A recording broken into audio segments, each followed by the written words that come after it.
Bien, nuestra clase de hoy va a tratar sobre trabajar con datos, el Entity Framework. Eh, lo que nos promete es que vamos a tener acceso a datos en menos tiempo que canta un batitú. Y el batitú canta más cortito que el gallo, así que imagínense qué cortito que es esto. ¿Cuál va a ser la hoja de ruta? Hoy vamos a hablar un poquito sobre el Entity Framework. Vamos a ver qué es esto de poner el código primero. Después qué se hace cuando cambian las clases. Y por último, qué es Link to Entities. Bien, esta es la primera parte de nuestra clase de acceso a datos, y es la parte en la que hacemos una presentación general. El Entity Framework nos permite acceder a datos con consultas fuertemente tipadas mediante LinkQ. Bien, es un framework que más bien es un ORM, es un Object Relational Mapper, que nos permite acceder a una base de datos relacional con una sintaxis orientada a objetos, sin necesidad de conocer nada sobre cadena de conexión, ni commands, ni data readers, ni nada parecido. ¿Qué significa esto? Yo no tengo que saber SQL Server, no tengo que saber Oracle, no tengo que saber MySQL, no tengo que saber DB2, no tengo que saber los lenguajes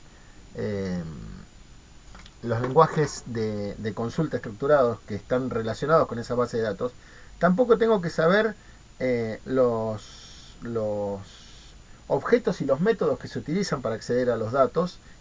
Está todo encapsulado dentro de esta especie de clase de namespace mágico que se llama system.data.entity. Bien, la verdad que facilita muchísimo el trabajo. Tiene algunos problemitas que ya los vamos a ver más adelante, pero en principio es una herramienta muy útil que me permite acceder a datos sin necesidad de definir cómo yo accedo a esos datos. Bien. Esta tecnología viene en tres sabores. Tenemos la primera, que es Database First. Lo que hace es toma una base de datos existente y me genera un archivo de DMX que tiene una vinculación. Es un archivo que en realidad es XML, pero tengo un diseñador visual que me permite vincular objetos con las tablas de la base de datos. También crea todos los objetos subyacentes que son necesarios para conectarme a la base de datos, etcétera, pero en principio este esquema, esta aproximación se usa para cuando ya existe una base de datos y yo quiero migrar a Entity Framework. Después existe otra forma que es la inversa de la anterior. No existe la base de datos, pero yo quiero trabajar visualmente, quiero arrastrar y tirar objetos, crearle propiedades a los objetos, después crear relaciones entre esos objetos y por último darle una cadena de conexión que se conecte a una base de datos, se fije si existe, si no existe la crea y me genera una base de datos. Y por último tenemos un tercer sabor que se llama el Code First, el código va primero, que nos permite hacer cualquiera de las dos formas nos va a permitir conectarnos a una base de datos existente y crear las clases que forman parte del data model, o en todo caso crear nuestro data model, crear nuestros modelos de datos, crear cada una de las entidades que componen ese modelo de datos y generar una base de datos a partir de esa. Este es el que vamos a usar en este curso, por ahora es el que más nos interesa. Después vamos a ver un poquito de cómo se usa, qué pasa cuando cambian las bases de datos, qué pasa cuando la definición de datos no depende de nosotros, etcétera. Pero por ahora vamos a concentrarnos en Code First. Bien. ¿En qué se basa el Code First? Code First se basa en los viejos y queridos objetos POCO.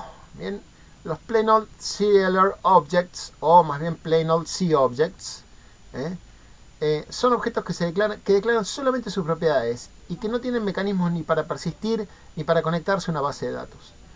Todos esos mecanismos los hará luego una clase especial que ya la vamos a ver. Vamos a ver primero entonces esta clase, tenemos aquí una clase que se llama dinner. Tenemos también una clase, cada dinner tiene una propiedad que es un dinner ID. Esto es una convención que si yo pongo ID como primer propiedad o nombre de la clase y ID como primer propiedad, esa propiedad se va a tomar después en la base de datos como primary key. Después tengo un título, un nombre de la cena, la fecha del evento, el domicilio y quién es el que invita. ¿Bien? Y después tengo una colección de Répondez s'il vous plaît, que es en francés es responda por favor. ¿Bien? Y la clase responda por favor, ¿bien? Que es la que está aquí en la colección, tiene la propiedad RCBP ID, que corresponde al ID de la clase, tiene dinner ID, a qué cena pertenece, el mail de la persona que va a ir, y una propiedad virtual, que lo que va a hacer es lazy loading, no la va a cargar directamente, sino la va a cargar cuando la necesite exclusivamente, que es una cena, ¿bien? Dinner, que va a referenciar a esta. Entonces están relacionadas de esta forma. Es por cada cena va a haber muchos dinner, ¿bien? Bueno, la clase que decíamos que hace la magia de conectar toda la todo lo que yo definí en mis objetos con una base de datos, en caso de que exista la crea, en caso de que no exista, en caso de que no exista la crea, y en caso de que exista, la compara con el objeto que yo tengo, los objetos que yo tengo actualmente, y se fija en una tabla que se llama EDM metadata. Bueno, toda esa magia la hace una clase que se llama en este caso NerdDinners, pero que hereda de DBContext. Bien, ahora enseguida vamos a ver qué es vamos a verlo ahora. Todos estos mecanismos de conexión y persistencia de datos los hace esta clase especial que hereda de system.data.entity.dbContext, que nos permite declarar colecciones de nuestros objetos POCO, unas colecciones especiales llamadas DBSets. Bien, aquí vemos los DBSets, un DBSet de dinner y un DBSet de RCBP. Bien, y este nombre que está aquí es generalmente, después vamos a ver que hay algunos casos en que no, pero generalmente es el nombre que toma la tabla en la base de datos. Bien.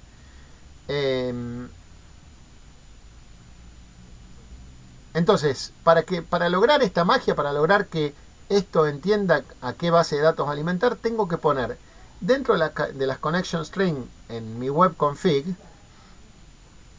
una cadena de conexión, un connection string que se llame igual que mi clase. Bien, yo tengo acá una clase que se llama NerdDinners. Acá tengo una clase que se llama NerdDinners. Acá tengo una conexión que se llama NerdDinners. Exactamente igual se tiene que llamar. Y entonces eso va a hacer toda la magia. Va a lograr conectarse a la base de datos, verificar si existe, crear la base de datos si no existe, y hacer todas las estrategias de acceso a datos, de persistencia de datos, las consultas SQL, absolutamente todo lo hace esta clase que hereda de DBContext. Realmente, en menos que canta un batitú, tenemos una base de datos funcional, una aplicación funcional. Ya vamos a ver que después esto se conecta a MVC3 y nos genera al vuelo todos los formularios que necesitamos. Entonces, realmente nos hace el trabajo mucho más fácil a los programadores. Los que reniegan un poquito con esta tecnología son los DBA, que no entienden que esto nos facilita tanto la vida. Bien. ¿Qué pasa cuando las clases cambian? Si en algún momento yo necesito agregar una propiedad a una clase, me va a surgir un problema. Aquí el lema de la diapositiva es: las definiciones de software son como el agua, solo se puede caminar sobre ellas si sos Dios o si está congelada. Bien, cuando cambian las definiciones de software, la verdad que nosotros sufrimos bastante, porque tenemos que volver a revisar un montón de código, tenemos que generar un montón de clases nuevas, tenemos que modificar el comportamiento de la aplicación. Bien, entonces Acá hay dos estrategias que ahora vamos a charlar. Vamos a ver cuáles son esas dos estrategias. Si estamos en un entorno de desarrollo, vamos a tomar una estrategia de inicialización de la base de datos. Es decir, yo voy a darle a una clase las instrucciones que qué hacer con la base de datos. Las estrategias son drop database always, tirar la base de datos siempre, o drop database if model changes. Bien, cada vez que se inicia la aplicación, en el caso anterior, se va a generar la base de datos, y en el caso de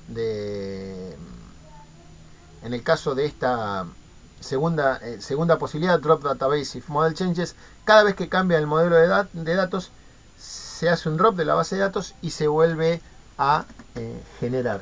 Bien, si no nos va a dar este error horrible, que no queremos que nos dé. Bien, ¿cómo hacemos cómo lo utilizamos? Vamos a ver un ejemplo, un ejemplo que nos va a decir cómo se usa. En primer lugar, tengo que poner en el application start, antes de que empiece la aplicación, tengo que decirle que la base de datos va a tener un inicializador, que va a ser una clase. Esa clase tiene que heredar de la estrategia de conducta en la que voy a basarme. Si en este caso esto era de la beta 2, perdón, acá puse recreate database if model changes, y en realidad ahora es drop database if model changes. Bien, y se le pasa como parámetro de la base NARDiners. Bien, y acá hay un método que se llama seed, que lo que hace es, seed es semilla, es alimentar la base de datos con algunos objetos que ya fueron creados para poder hacer pruebas, para poder mostrar cómo se utiliza. Entonces, hacemos un insert en la base de datos, y la base de datos ya aparece, se vuelve a crear ya con algunos datos creados. Entonces nos facilita bastante el trabajo de inicialización de la base de datos. Bien,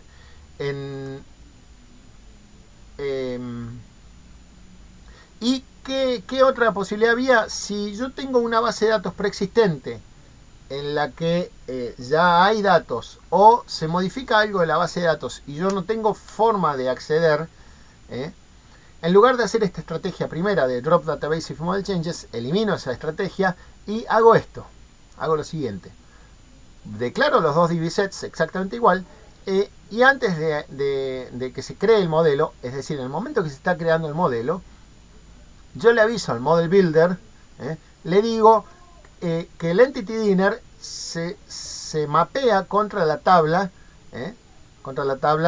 diners, to table tbl diners, perdón, en este caso, y le digo a qué corresponde cada propiedad. De esa forma lo que yo hago es tener un mapeo de uno a uno corregido, digamos, cuando no coinciden los nombres con la definición de la base de datos. ¿Bien? Esta es la otra estrategia. La estrategia anterior era: tiro la base de datos, la vuelvo a crear. Si ya estoy en producción no voy a poder hacer eso, entonces elijo esta estrategia. Bien, Link You to Entities es lo último que vamos a ver en esta clasecita. Está resultando bastante corta. Me permite utilizar C#, OBB o Visual Basic para vincular y consultar objetos. Bien, en realidad es Link You to Objects orientado a Entities. Bien, Link You to Entities nos provee un lenguaje estructurado de consultas contra nuestras entidades, utilizando C# o Visual Basic. Esto nos permite hacer consultas contra objetos fuertemente tipados, dándonos la posibilidad de utilizar IntelliSense en nuestras consultas. LinkU también viene como venía Entity Framework, viene en 3 sabores. LinkU viene en 2 sabores, que son Comprehension Query Syntax y Extension Method Syntax. Enseguida vamos a ver eso. ¿Y cuál es la ventaja que nos da esto? Que nos permite vincular, filtrar, ordenar agrupar y proyectar nuestros datos directamente desde el código de la aplicación con IntelliSense. ¿Ven? Si se ve acá estamos viendo que yo, a medida que voy escribiendo, ¿bien?, me va dando las propiedades de cada uno de los objetos que estoy utilizando. Entonces tengo compilación. La compilación me valida que el acceso a los datos sea válido. ¿Bien? O sea, yo estoy en tiempo de compilación, estoy ya evitándome un montón de errores que habitualmente antes, cuando teníamos del lado de la base de datos mucho código, hacía que eso nos fallara y tuviéramos que estar revisando. Y me va a permitir también escribir mucho más rápido el código. ¿Cuáles son las dos variedades de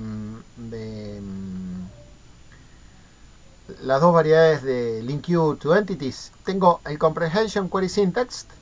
Syntax es la primera, que se parece bastante al SQL, al T-SQL, al lenguaje de SQL, y me dice from R in DB Restaurants. Bien, esta es una variable de proyección, se llama, que yo después la voy a utilizar a lo largo de la consulta para seleccionar. Bien, entonces le digo de las R en DB Restaurants, donde el raddress.state sea igual a Maryland en este caso, order by rname, lo va a ordenar por rname y selecciono R.